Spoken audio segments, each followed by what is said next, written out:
Hello, my name is Nicole Venable, and I work with Invariant's clients on their diversity, equity, and inclusion efforts, and I lead our firm's DRIVE committee. DRIVE stands for Diversity, Respect, Inclusion, Values, and Equity.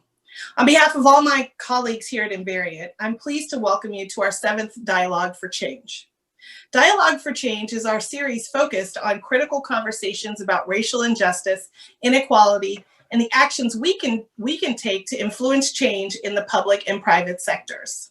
Through our series, we ask, what can CEOs, what can employees, and what can individuals do to enact change? Today's discussion examines the central role of employee resource groups, or ERGs. ERGs, often called Affinity Groups, are voluntary, employee-led groups generally composed of individuals with common backgrounds such as race, gender, or ethnicity. Originally created to be supportive social networks, ERGs have evolved into think tanks guiding everything from business strategy to concrete, successful, and innovative solutions for today's and companies' problems. Today, 90% of Fortune 500 companies have ERGs, and about 8.5% of those employees are actively engaged with them. As the American workforce becomes more diverse, engagement with ERGs continues to grow, especially among millennial employees. At Invariant, we work with many of our clients on DEI programs and have engaged with their ERGs directly. Today, we've assembled a stellar group to tell you about some of the work that they've been doing. We have Carlos Butler-Vale from McDonald's, Ashley Schuler from Workday, Kenny Thompson from PepsiCo, and Sam Warren from GlaxoSmithKline. All of them will discuss the work to engage their ERGs and talk about some of their innovative programs. Then we will have a one-on-one conversation with Danielle Price, one of the country's leading DEI specialists, who will share guidance, best practices, and pitfalls to avoid. In appreciation for their participation today, Invariant will be making contributions to each of the panelists' favorite charities, which include the Center on Halstead, Interactive Wake County, Krause Children's Center, Spelman College, and the Innocent Project of Texas. So with that, I'm pleased to introduce our panelists today. First, we have Carlos Butler-Vale. He is the Director of Global Diversity, Equity, and Inclusion for McDonald's, where he oversees the strategy and operations for the company's global employee business networks and leads the work and focus of the U.S. Diversity Council. Ashley Schuler is the Senior Quality Assurance Engineer for Workday, where she also pioneered the company's first employee resource group for Black employees.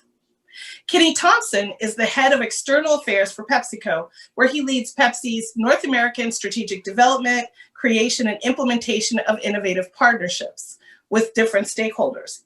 He drives stakeholders in partnerships that drive business growth and social impact, and he works with the company's ERGs. That was a little hard to get out, but I made it through. Sam Warren is the Manager of Inclusion and Diversity for GlaxoSmithKline. So you can see we brought a mix of people who oversee ERGs and some who've all engaged directly, and one who was innovative in starting one. So with that, I'd like to ask each panelist to kind of talk about sort of their ERGs, what they do, and some of the innovative programs that they have incorporated with their ERGs. And we're going to start with Carlos. So Carlos, can you talk to us about what's been going on at McDonald's? Yeah, absolutely. First and foremost, thanks for the opportunity to engage with all of you today. This is obviously a passion of mine, and so I'm really excited to have the opportunity to come together to discuss this. I've been at McDonald's for a little bit over a year and a half, and in that time, we've gone from having about 1,500 members in our employee business networks to having roughly 4,800, which is, I think, fantastic when you're talking about growth and just opportunity to connect with people. And if you imagine, since January, I think even that's obviously been, I think traditionally what we would think is a little bit tougher, right? Because everybody's been sort of, sheltering in place to some extent. But truly, what we've done at McDonald's is to really leverage this opportunity to create additional engagement opportunities and opportunities for awareness, and really to ultimately drive action. So we have about, I mentioned we have about 4,800. That's actually in the US alone. We have a total of over 100 chapters throughout the globe. And so it's my responsibility to work with all of those chapters and make sure that they have the tools, the resources, the knowledge, the information that they need in order for them to really ultimately accomplish what they want. And what we really want to make sure that we do, because the reality is that our networks are truly enablers of our DEI strategy. And so really making sure that we're making that front and center, and that we're not just taking and taking and taking from our networks, but also really giving and improving that value proposition. So those are some of the things that we have been engaged with, and truly it's a work in progress. But you know, I think it always amazes me that there are so many people that have such a passion to be able to do this, and can really find the time in addition to what they're already doing, it for work, not just for work, but one of the big things that we talked about, especially through COVID, is folks who are members who also are caretakers, you know, and just that added responsibility, but can still find the passion to do this because they not only see the benefit, but also see the impact. Great, thank you, Carlos. Was there a particular story or some innovative program that you might want to highlight today? Yeah, absolutely. I just wanted to make sure I was still good on time. So one of the things that we have recently done, and I think probably some of the companies here as well, when we started going into the sheltering in place, you know, during COVID, we realized that there really was an opportunity. A lot of research was coming out talking specifically about working mothers and working parents, and you know, the added stress of not only the uncertainty, but also having to worry about their children not being you know, in school potentially. And again, I mentioned the caretaker component. So we really elevated our Working Parents Business Network to become a true support group, and really leverage the fact that we were able to do a lot of virtual programming to make sure that they were able to connect with each other. It was one thing for us to just send out a bunch of resources that we were getting from other folks, but there was nothing better than the opportunity for people to have an open, safe place to be able to talk about some of the challenges that they were facing. And, you know, some of them shared things like curriculum that they had put together for their own children based on different age groups that they were in, virtual. We work with the Field Museum here in Chicago to put together some virtual sessions as well for the kiddos, and for the parents alike. And so I think it was a really great opportunity, and that really kicked off how we were able to also really leverage and really leverage the rest of our networks. It took that idea of a safe space and took it even further. And really, we wanted to make sure that it wasn't something that was led by us, that it was something that was led by our working parents, but supported by us. And that includes even some of the additions that we made in terms of benefits as well. So, you know, I think that's one quick example, but that's certainly, I think, something along the lines of what I think so far has been a really big win for us. Great, thank you. Now I'm excited to turn to Ashley Schuler, who's with Workday. Ashley sort of has this distinction as she is one of the people who said, we need an ERG at Workday, and took the initiative and started it. So I'm really interested to hear what you have to say, Ashley. So the floor is yours. Well, awesome. Thank you so much for having me. So at Workday, we call our ERGs Employee Belonging Councils. And so when we started our councils back in 2015 for our Black employees, which we called ourselves the Talented 10th. And we recently rebranded to Black at Workday to be more globally inclusive and just to have a name that people knew exactly who we were and kind of what we stood for or what we stand for. But Black at Workday was established on the basis to ensure that in the eyes of all employees that we see a diverse and equitable workspace. Our primary focus at that time, and even still today, was to really be a strategic business resource to the business and really a soundboard for our leaders to bounce ideas off of, and really just to collaborate and think about where we wanted to be in this space in the future.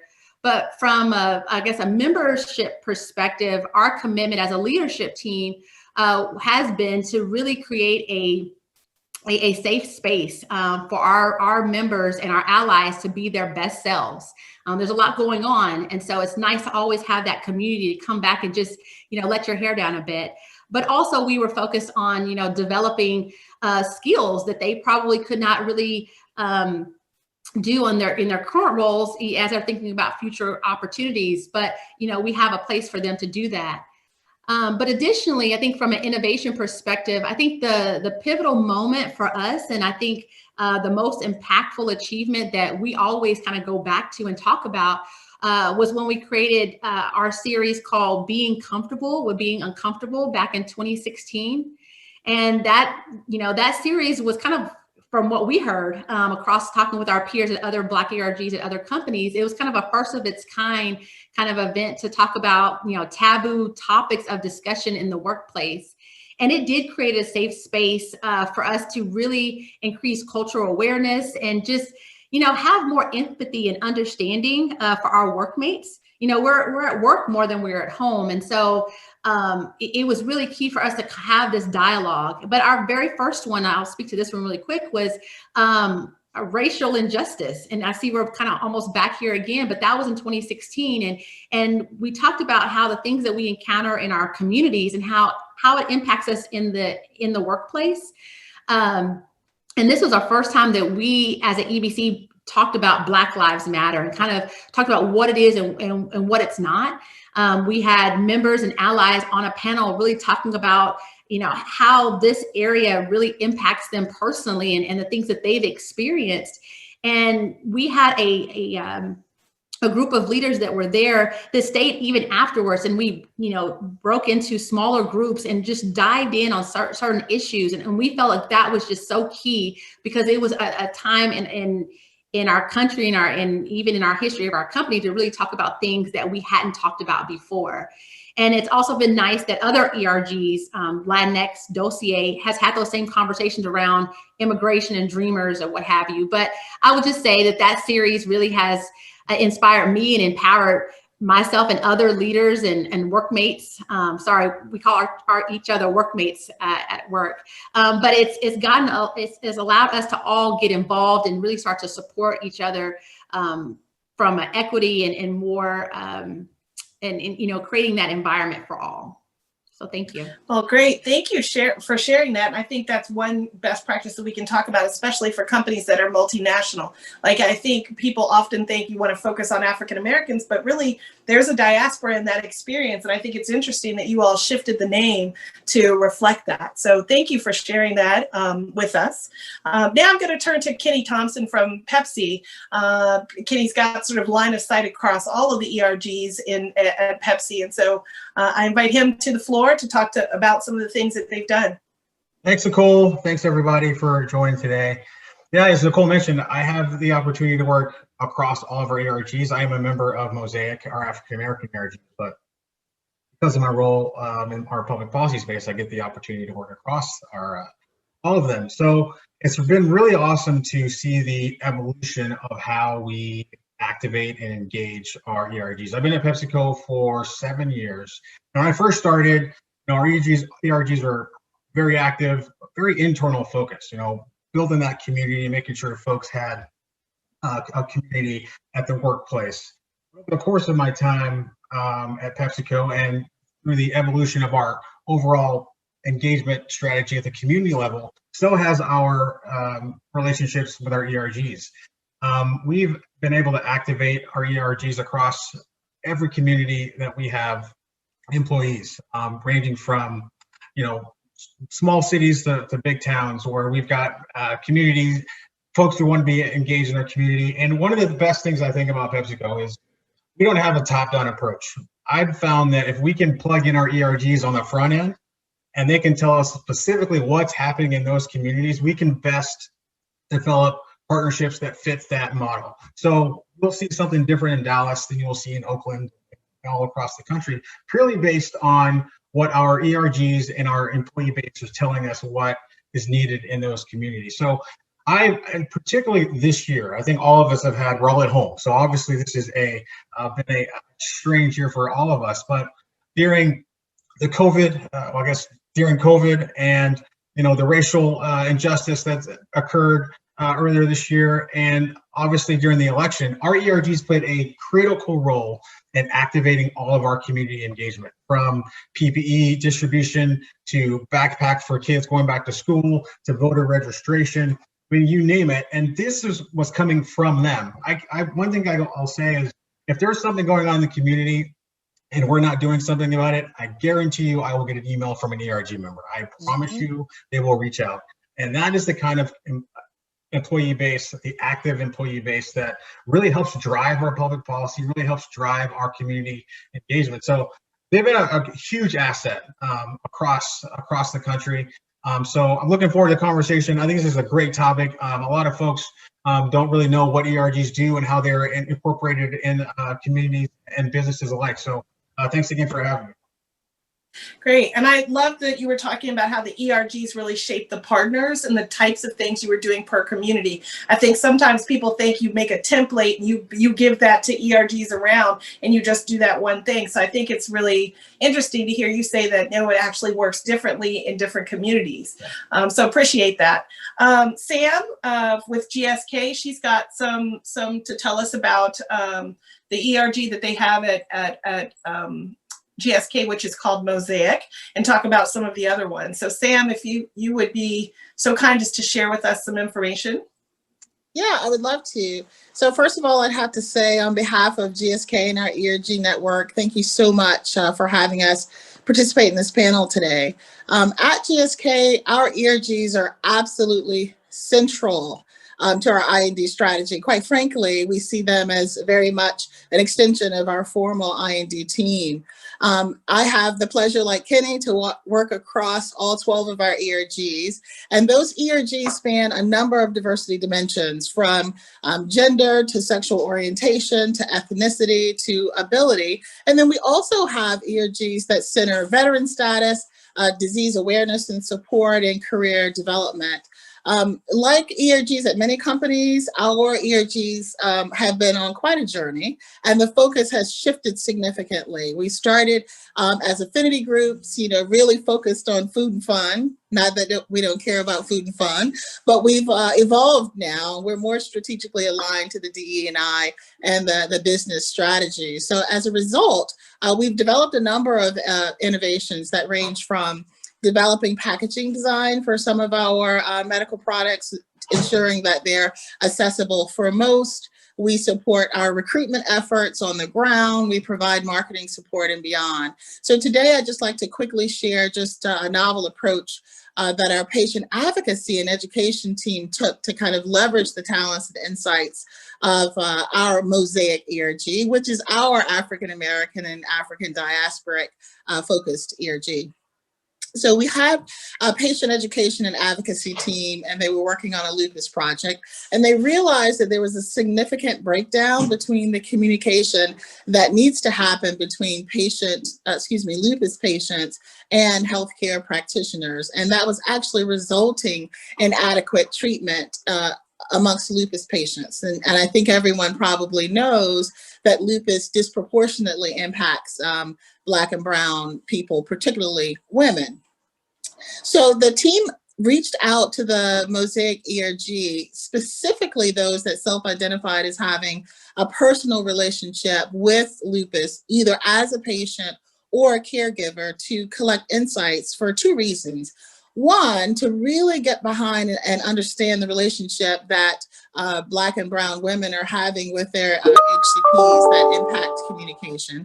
And then secondly, to really understand what are the best ways to engage with the communities that are impacted. So this led to a number of discussions over several weeks. They collected data and analyzed it, and they were actually able to use all of the data collected from the Mosaic ERG to build on it to create a non-promotional lupus education program, which we're really, really proud of. We were able to launch that program across the United States through a number of different engagements and through a number of different channels. The campaign is called Us and Lupus. You can certainly, check it out a little bit later. But we were able to launch a couple of patient and community collaborations that we're proud of.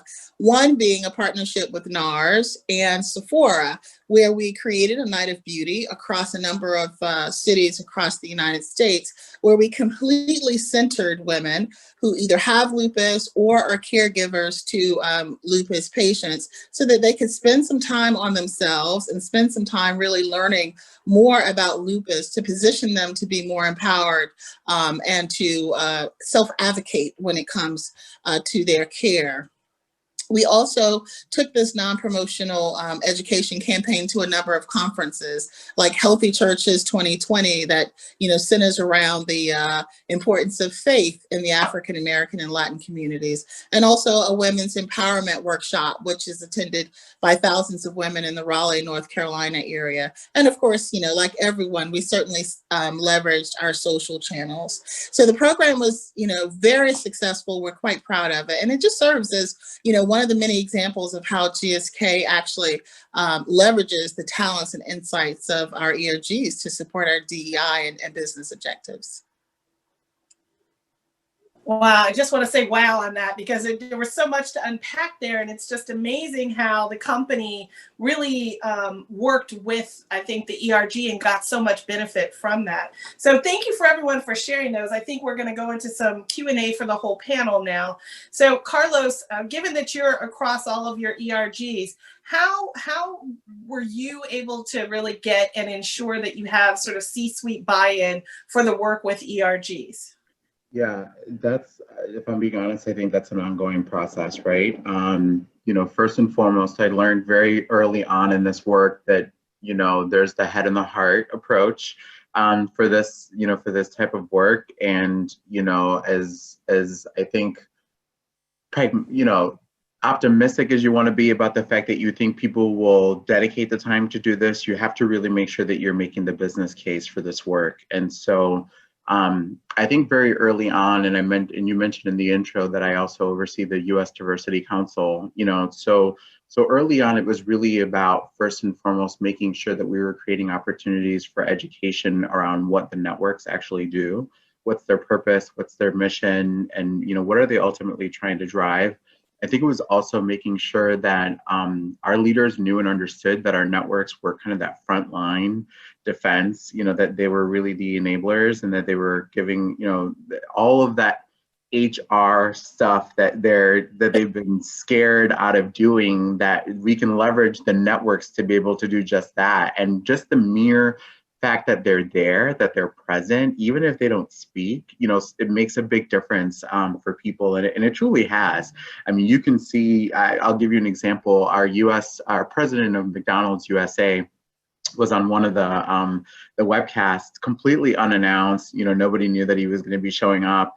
But I mean, the chat board just lit up with people, just being thankful and expressing a sense of gratitude that he was there just to listen and learn. And so, we were able to leverage those examples. And that's another thing I'll actually take. I think it's great if you can get one even leader on board and really excited about this. I've learned from very early on that leaders have a sense of competitiveness around this work. And so if you give visibility to something that a particular leader has done, all of a sudden other people start going, oh, well, wait a minute. Yeah. So so-and-so was there, I wasn't there, that's not okay. So I think that's, that's certainly an opportunity. And the reality is, I think a really great way to get leaders involved is to start creating a list of small wins.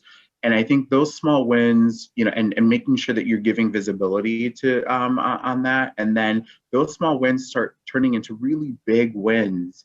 And I think, once leaders start to make that connection between the fact that this isn't just a bunch of people coming together because they're disgruntled, or because they're unhappy, or whatever it is, but these are folks who have great business ideas. These are folks, to Kenny's point, that are keeping us on our toes in terms of community engagement and involvement, that won't let us continue to sit idly by and not take a public stance on certain things that are the right things to do, that are a microcosm of our consumers. I think all of those things really help to continue to not only create that engagement, but really drive that engagement in a very consistent way.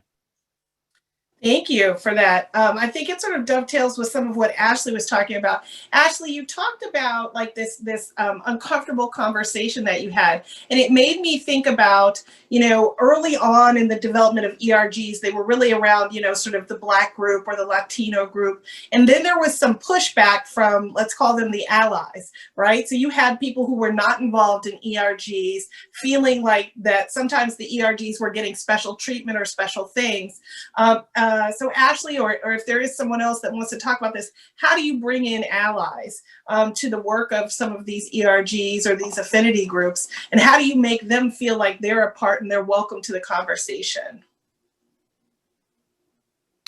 Sure. So since day one, we've had allies, and we've been able to, again, with our programming, they're coming in passionate about a particular topic. And so when we started, we created 3 pillars, recruiting, engagement, and whatnot. And so when we started working out in the community, that's when we started to see our allies really showing up and, being facilitators to our events that we were having with our students, because they felt like, hey, I have a particular skill or a story to share. And so this is my way of giving back to my community and starting to help move the needle in some of these inequities.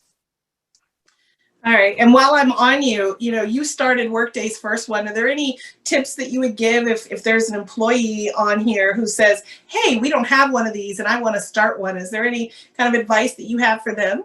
Yeah, so there's a whole lot. I'll just give them 3 little nuggets of advice. And I think one is just really to, find a leader that's truly passionate, motivated, driven, goal-oriented, and really comfortable speaking up and speaking to leaders about whatever things that arise in that space.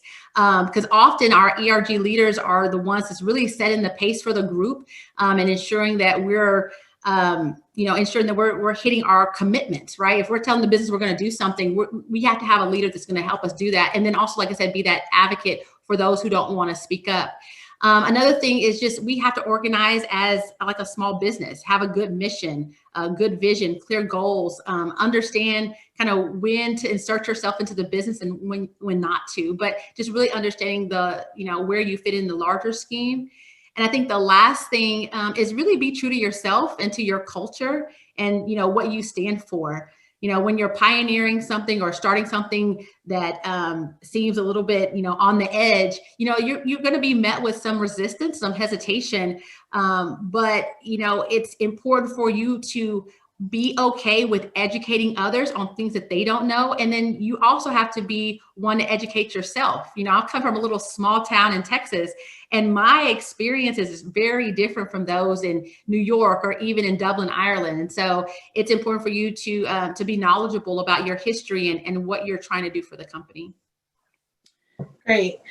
Kenny, Ashley mentioned something, and she said one of the things you have to be aware of is when to insert yourself into the business lines. So, I think that we all understand now that ERGs can play a big role in helping on marketing and helping like consumer products. But if the ERG hasn't made that pivot from, as Sam mentioned, the fun and the food, how do they make that, Kenny, how do they make that pivot, and how do they start making a case to the C-suite that they actually can help the business lines? How do they make that case? And what were some of the things that happened at Pepsi in this regard?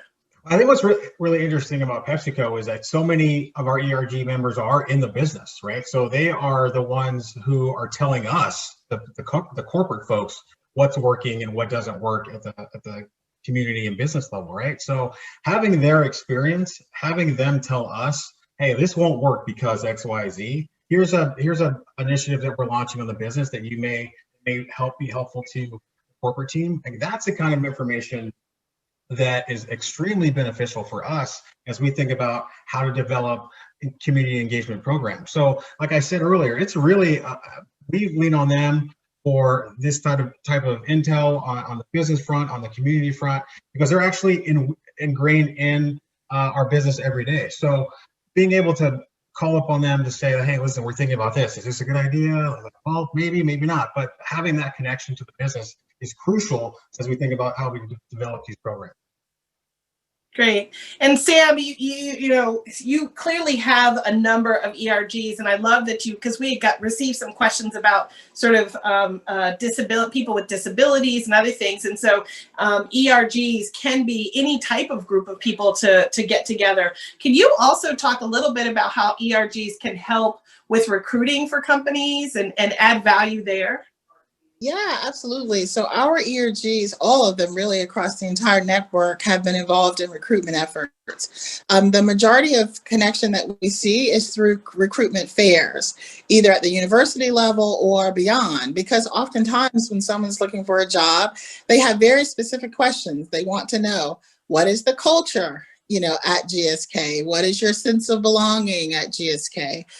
For Open Role X, can you let me know organizationally how it's set up, or let me know specifically what's happening with that role? What can I expect in a day in the life of? So we often will have ERG leads that attend those fairs. In addition, we have ERG members that support our recruitment team at conferences. So whether it's the National Black MBA Conference or whether it's Out and Equal, which focuses on the LGBTQ plus community, our ERG members are right on the lines to support those very efforts.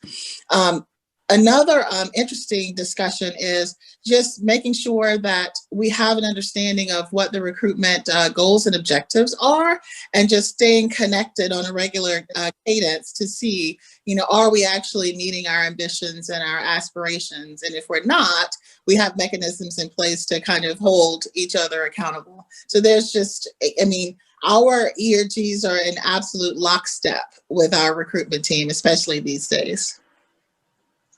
Great, thank you. So we have a couple of questions that have come from some of the participants who are listening in. And so I'm going to throw this to the panel, and if anybody wants to take this ball, just grab it.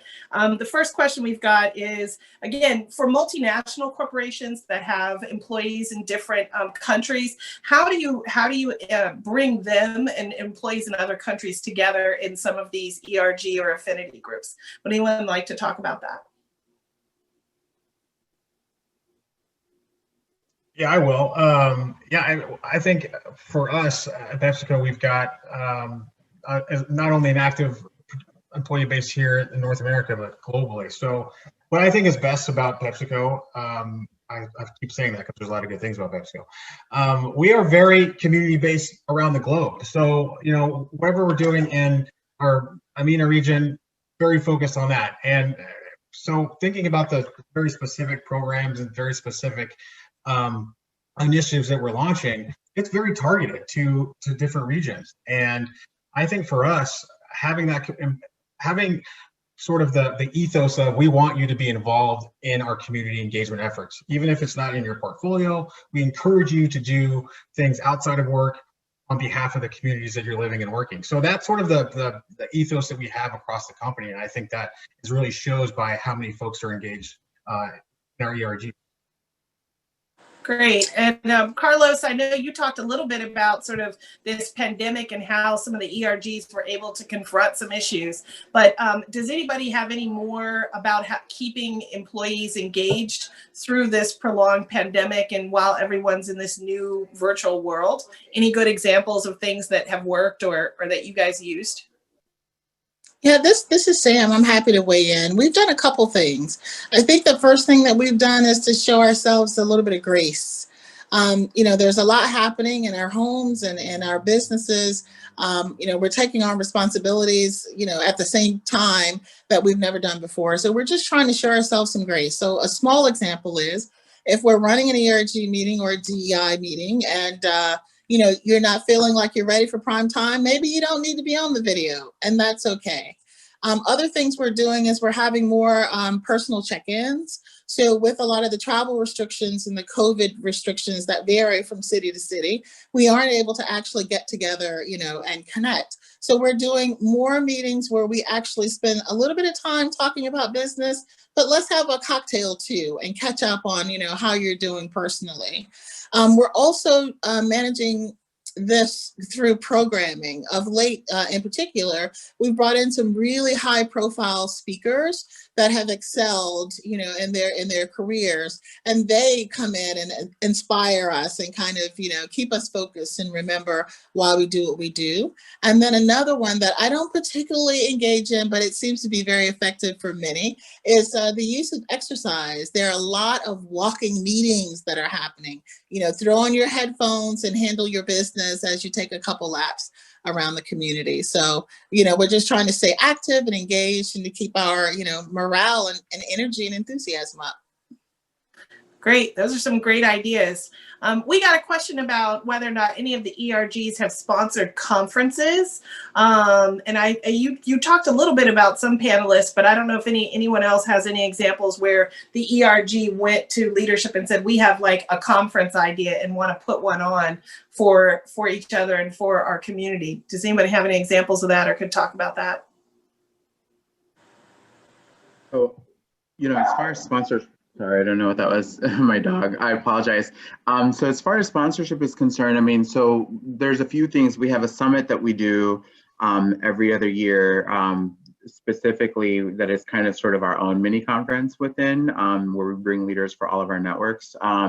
And ideally, we'd actually like to do that on a yearly basis because there's so much tremendous value to that. But we also recently partnered with Diversity Best Practices, for example, and they do an EBN summit. Basically, you know, they used to do it obviously in person. This year was our first one. It was in September and we did it virtually. And we had, since it was our first time, we had, you know, we piloted it with a few folks and, you know, just to get a good sense of what we wanted to do.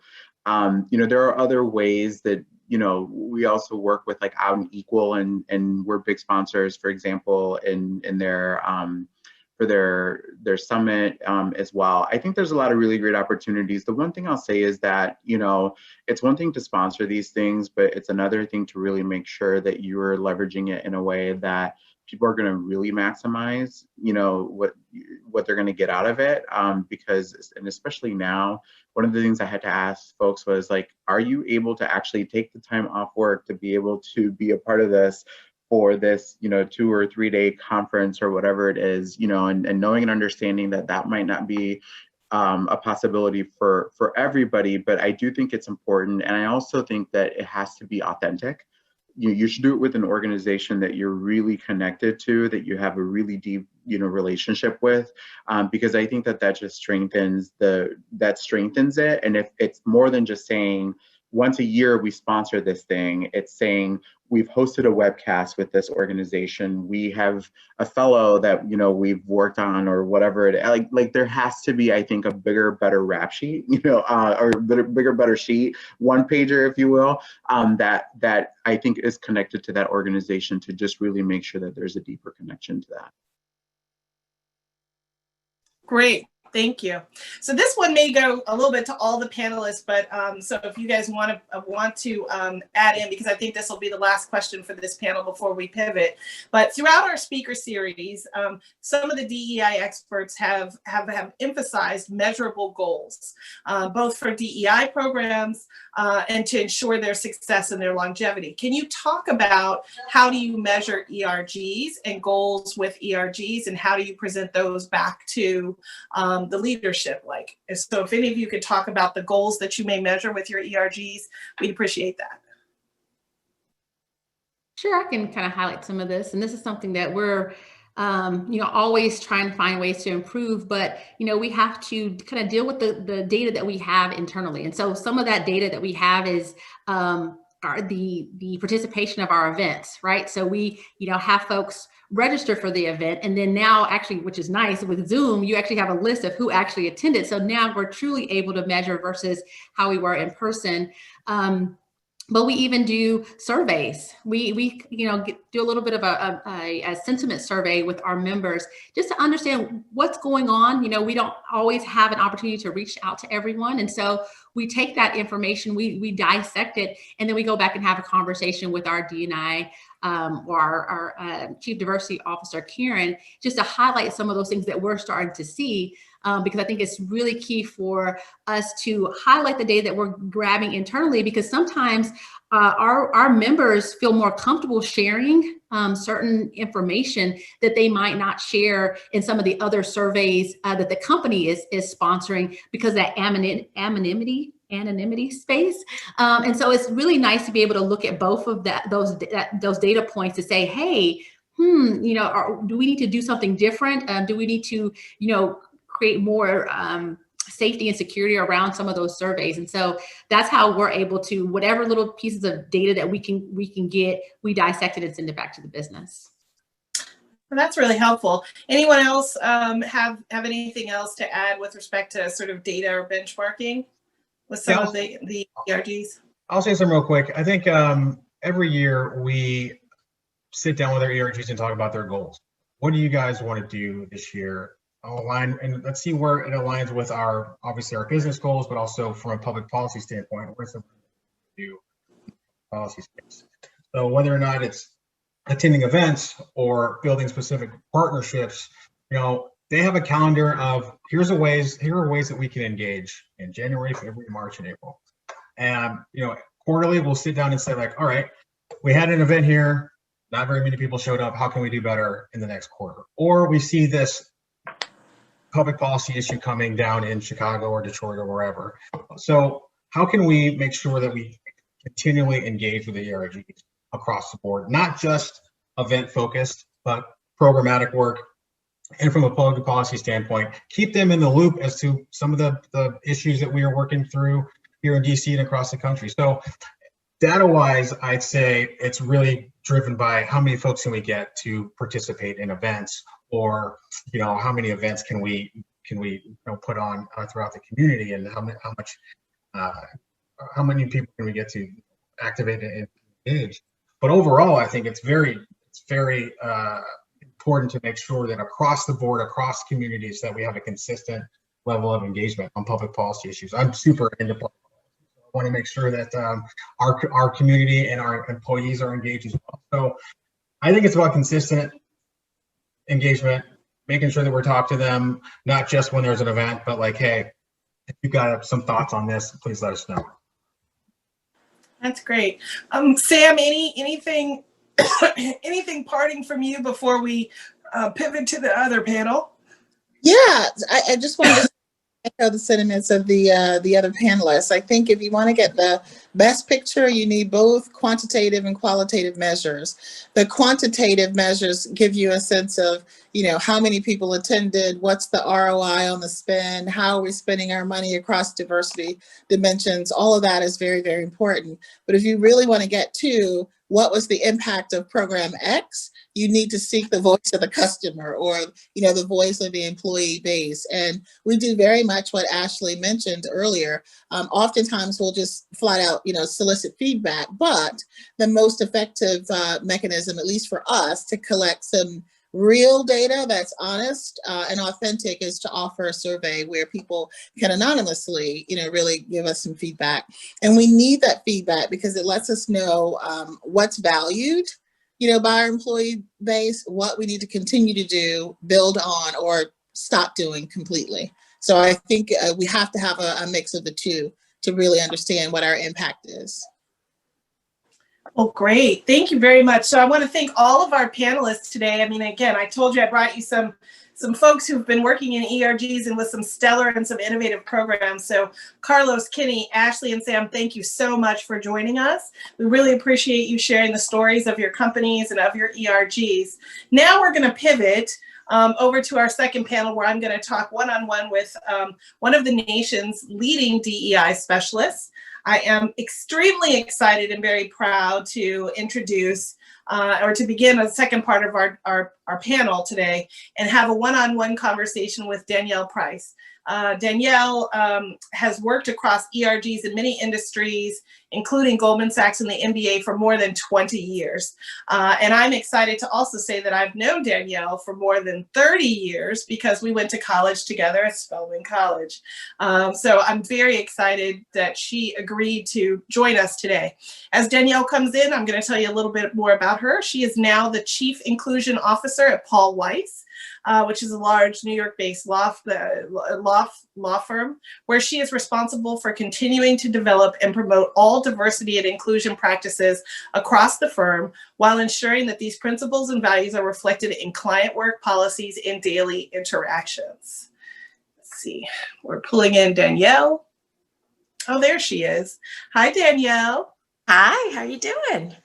Good. Well, like I said, I'm so excited to have this one-on-one with you. You've been listening to sort of the panel, and I mean, what are some of the things that you sort of took away from what they were saying? First of all, I mean, fabulous panel.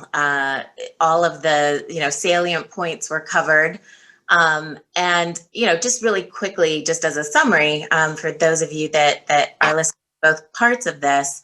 What they basically emphasized is that, ERG should be a two-way street.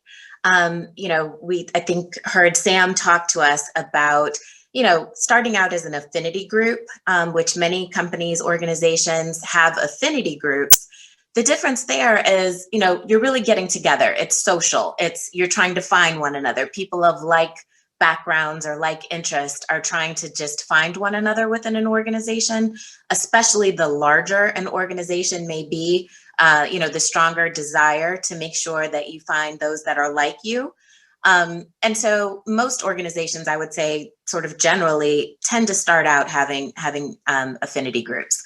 Can we just get together? Can we have cocktails on Friday? Can we celebrate heritage months? Of respective groups. And so usually that's the starting point. From there, it tends to develop into a resource, and then this is where it becomes a two-way street, a resource for the organization. So now, people have found one another based on their likeness. In this circumstance, we're, talking about likeness, sameness. The business is then hopefully connecting with these groups and finding out how can they, leverage the business strategies, business decisions, of this organization.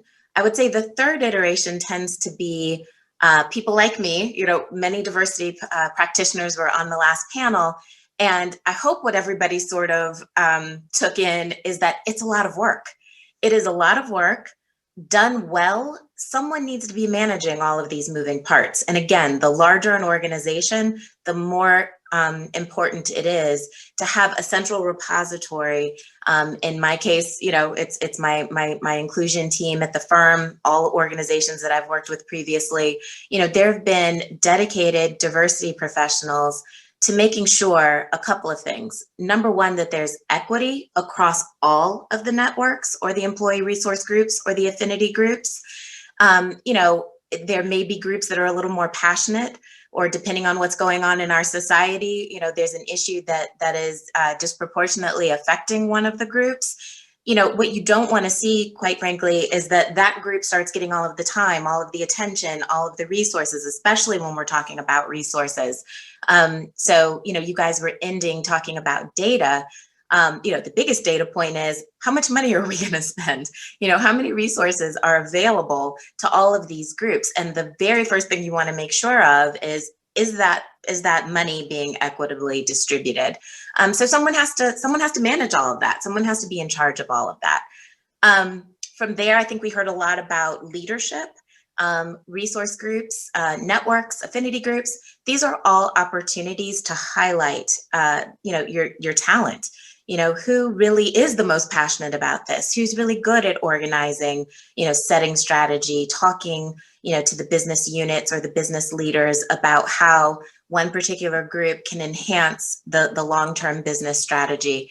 As those people are having conversations with more senior people, especially, this is their opportunity to shine. This is their opportunity, to show a different area of the business or a different office, a different nation, who you are and what you can do. So, as a member of an employee resource group, don't miss the opportunities, to step up and to shine. It may have taken a little longer in your career, perhaps, to talk to the business unit leader or to talk to, in some cases, the CEO of an organization or the chairman of the law firm. You're getting these opportunities and these access points or checkpoints, I would say, based on your volunteerism, but it really is about your overall career development. So I'll stop right there for a second because I've said a lot. Yeah. Well, there was a lot to unpack in the other panel, and I think you summarized it well. Is there anything that you think that they missed in terms of sort of benefits or ways that companies can really utilize ERGs that we want to talk about and make sure that everyone knows about? No, I mean, that's why this group was fabulous. I mean, I think they really hit, they did a great job. They hit all of the very important points. So if it's okay with you, I'll sort of talk the other way. What are the things that can go wrong? One of the things, and this is just basic, who is this group?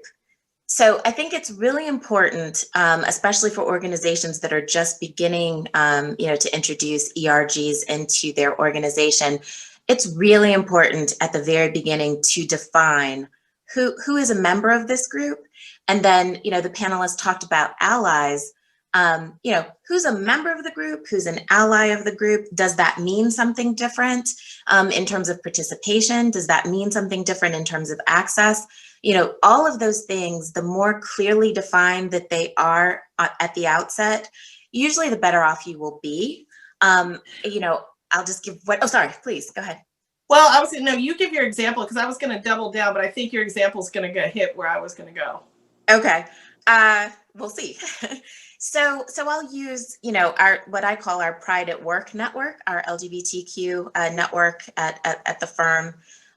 We had, I'll go way back. So before marriage was legal, same-sex marriage was legal, there was a lot of litigation, a lot of activism, a lot of advocacy around, changing the laws of the land, quite frankly.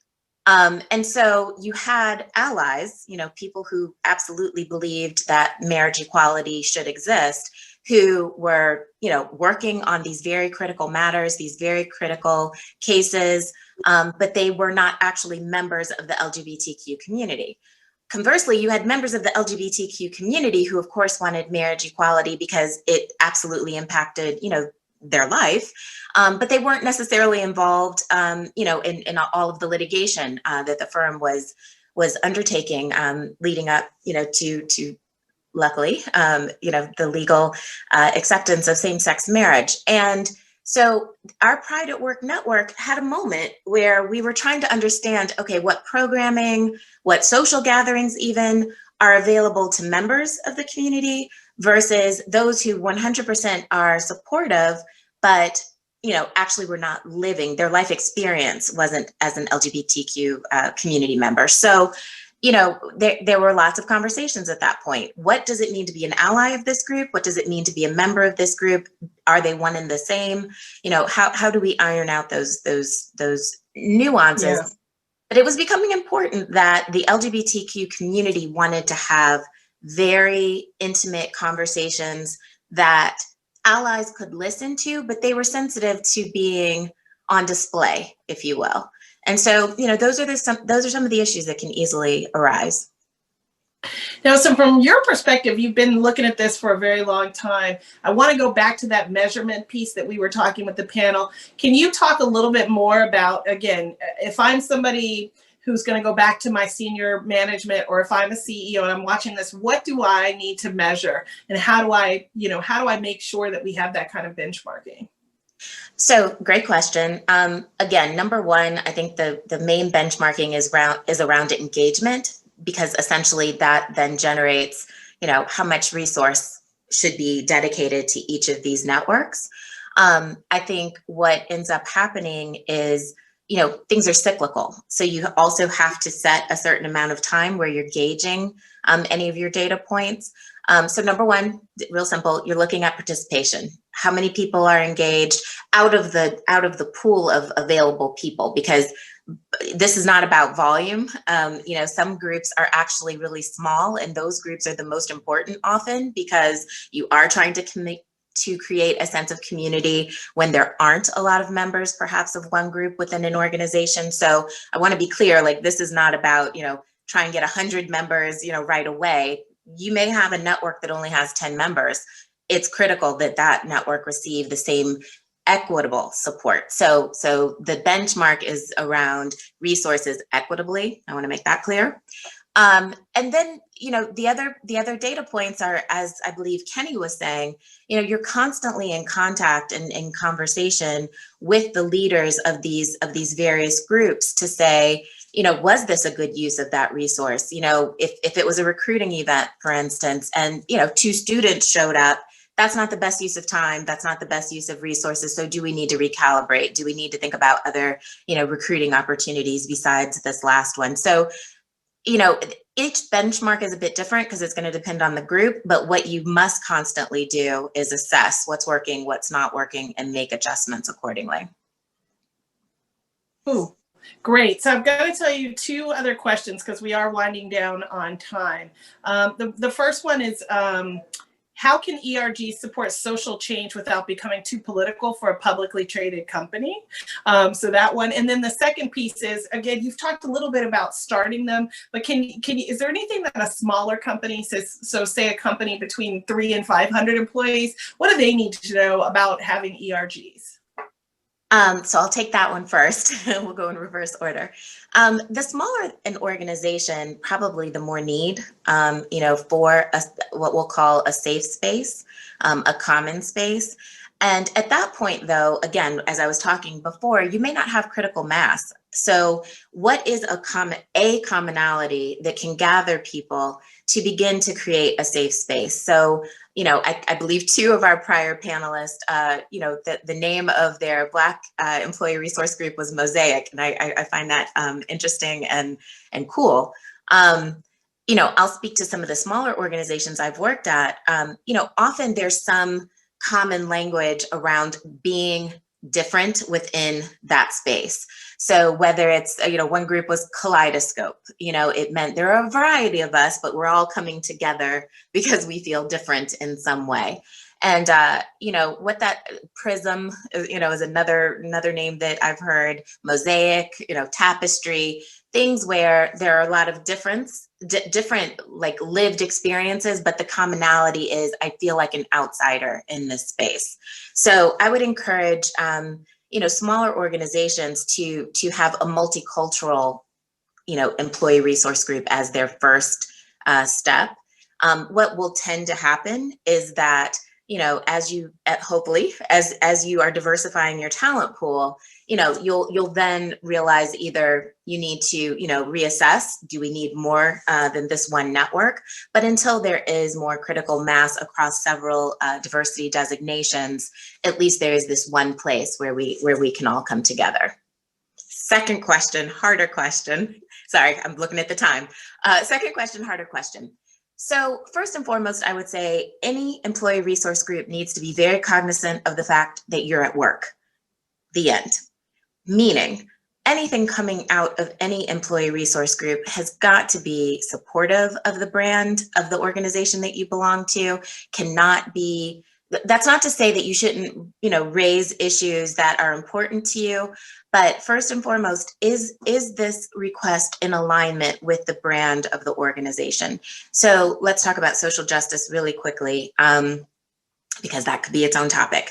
Our Black Lawyers Network was absolutely 100% engaged in really looking at our DE&I strategy. Are we really moving the needle? Are we making effective change? And by the way, even though we've been partnered with some very, strong civil rights organizations, literally going back to the founding of the Legal Defense Fund, isn't this also a great opportunity for us to look at some newer grassroots organizations? And so it was our Black Lawyers Network that brought to us additional resources, additional opportunities for us.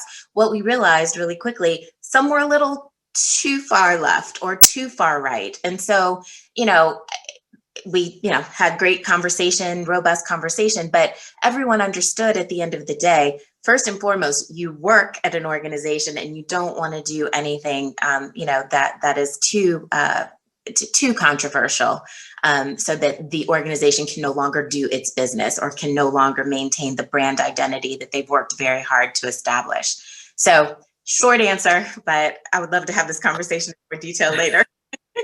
No, but I think you hit it. You're still at work, and all of you are trying to support the brand and support the company, maintain your jobs. So everybody wants to be thriving in their job, feel belonging in their job. They want to feel like they can innovate in their job and they're contributing and that people are hearing them. But all of that has to come behind the fact that you're still trying to sell that widget or that service that is the brand too. So I appreciate that, and thank you very much. So I hate that we sort of feel like we got a little bit sort of rushed at the end, but I think we've got a lot of good things for people to take away from both panels and everyone. So Danielle, thank you so much for participating with us today. So again, we've come to the end of our 7th Dialogue for Change. So again, I want to thank Danielle, Carlos, Ashley, Kenny, and Sam. And I want to thank the companies for allowing them to be with us, Workday, Pepsi, GSK, and McDonald's, and Paul Weiss for having you, because again, this is a part of it. Are they supportive of you all talking about these things? So I think it's important to mention those companies as well. So please, everyone, again, thank you for spending time with us this afternoon. Please look for follow-up emails from Invariant with more details about our Dialogue for Change series and additional anti-racism resources. You can find us on Twitter and at LinkedIn, and we have a blog on Medium where all of the links to our previous Dialogue for Changes can be found. Again, I want to thank everyone for joining us today. We wish you all a pleasurable and a safe Thanksgiving. Again, thank you very much for joining us.